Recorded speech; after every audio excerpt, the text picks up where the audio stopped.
Él era el Dios Supremo. Él era el que estaba en todas partes, el que repartía los bienes y cuando quería los quitaba. También era quien traía los problemas, las dificultades y las enfermedades. Era un Dios voluble y caprichoso. Él era un Dios bueno y era un Dios malo también. Les invito a conocer un poco acerca de esta deidad tan importante en el mundo prehispánico. Bienvenidos.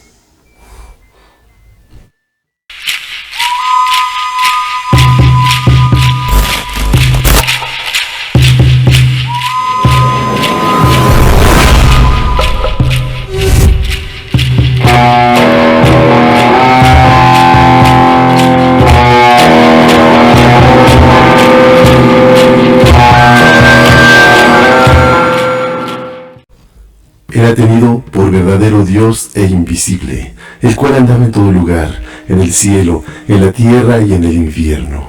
Y cuando andaba en la tierra movía guerras y creaba riñas. Decían que él mismo incitaba a unos contra otros para que tuvieran problemas, y por eso le llamaban Nenoc Yaotl, que significa sembrador de discordias. Y decían también que él solo daba las prosperidades y las riquezas, y que las quitaba cuando se le antojaba. Esto dejó escrito Fray Bernardino de Sahagún, quien estuvo presente en aquel tiempo y dio fe y testimonio de ello. Estamos hablando de Tezcatlipoca, el temible dios Tezcatlipoca. Y permítanme hablar un poco acerca del significado de su nombre, o mejor dicho, de sus nombres. Tezcatlipoca significa el espejo que humea o el espejo humeante, y tenía un carácter plenamente conflictivo y complejo, pero no solo era conocido como Tezcatlipoca, tenía otros nombres. Tan solo en el libro sexto del Códice Florentino encontramos 360 nombres o maneras de dirigirse a Tezcatlipoca. Entre ellos, por ejemplo, tenemos que era conocido como Tloquenahuaque, que significa el dueño del cerca y del junto, o el que posee lo cercano, el que posee lo que nos rodea. Titlacahuan, del que somos esclavos. Yaotl, el enemigo, y Palnemohuani, por quien todos viven, y también se le conocía, por ejemplo, como Yohualiejecatl, Víctor Nocturno, impalpable, invisible por extensión, o Moyocoyani, aquel que se crea a sí mismo. Tezcatlipoca era el hechicero, el brujo de la noche, y el jaguar, el siempre joven, el omnipotente. Y déjenme comentarles también que de sus innumerables nombres y de todas sus atribuciones, algunas eran las que se le daban a Ometeotl, el dios de la dualidad, aquel dios de la fuerza creativa. Tezcatlipoca podía tomar la forma que él quisiera, y entre esas formas también estaba que tomaba la forma de un fantasma. Y aquel que veía el fantasma de Tezcatlipoca había de ser muerto en la guerra o tenía que ser cautivo.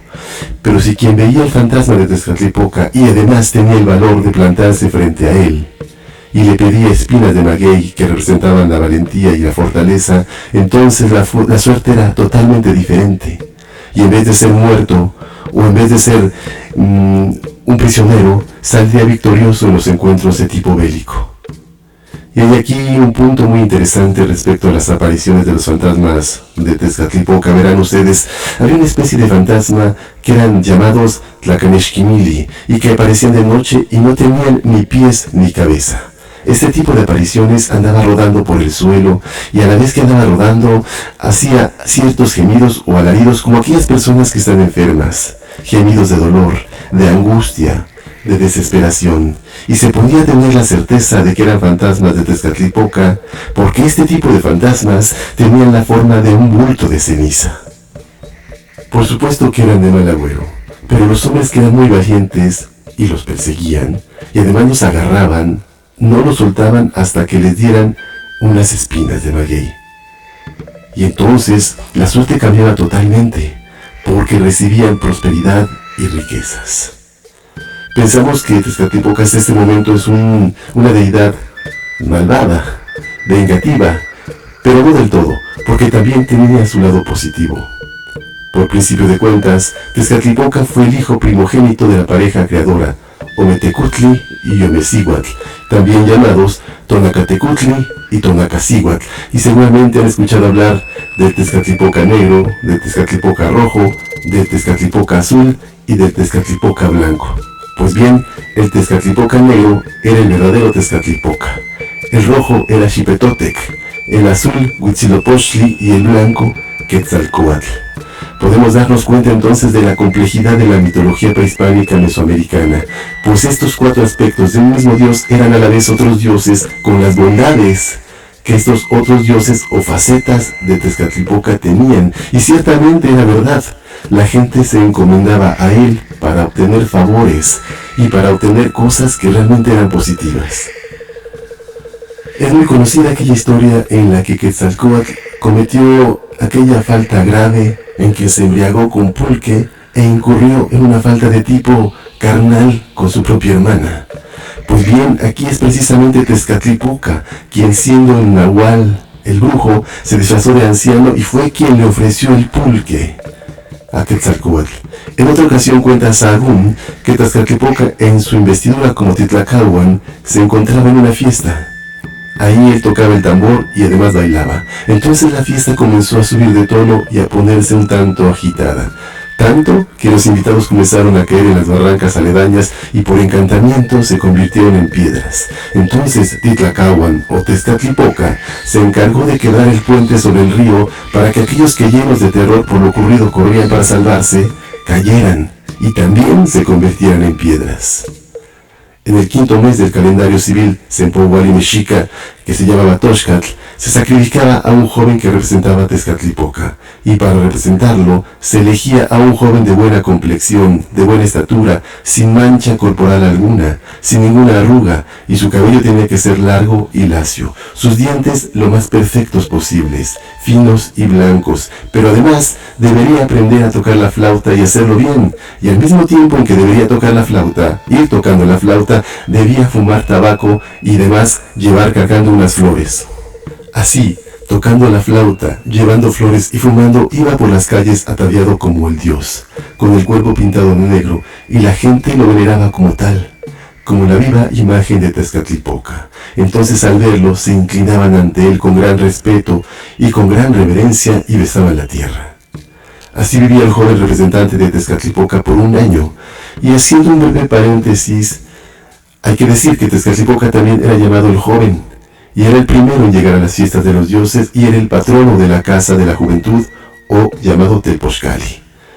Volviendo a la ceremonia de Toxcatl, durante un año vivía así el representante de Tezcatlipoca, recibiendo todo tipo de honores. Era seguido por 8 jóvenes, 4 de los cuales eran guerreros, y cuando se acercaba la fiesta de Toxcatl, le entregaban a 4 doncellas por esposas, cada una de ellas con el nombre de una diosa. Y finalmente, después de todo esto, era sacrificado en la fiesta y eran liberadas sus 4 esposas. Como era preparado para que tocara bien la flauta, es justamente la flauta uno de los emblemas de Tezcatlipoca.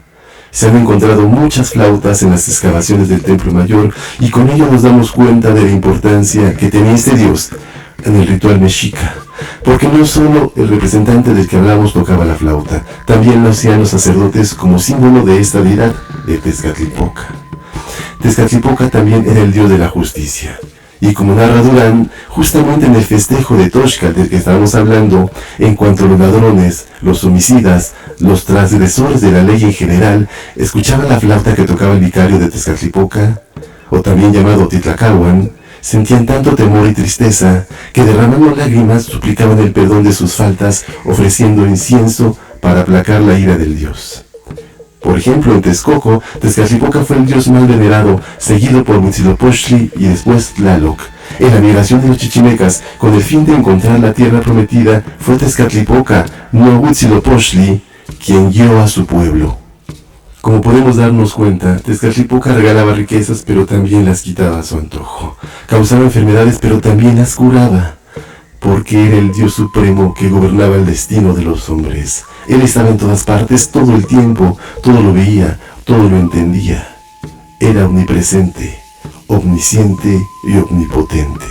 Y precisamente estas ideas hicieron pensar a los europeos que existía cierta tendencia al creer en un solo Dios, como en el cristianismo, al monoteísmo.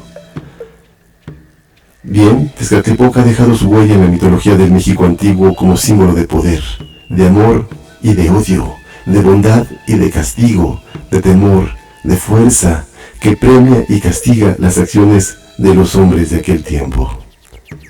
Tlazocamati Miek. Muchas gracias.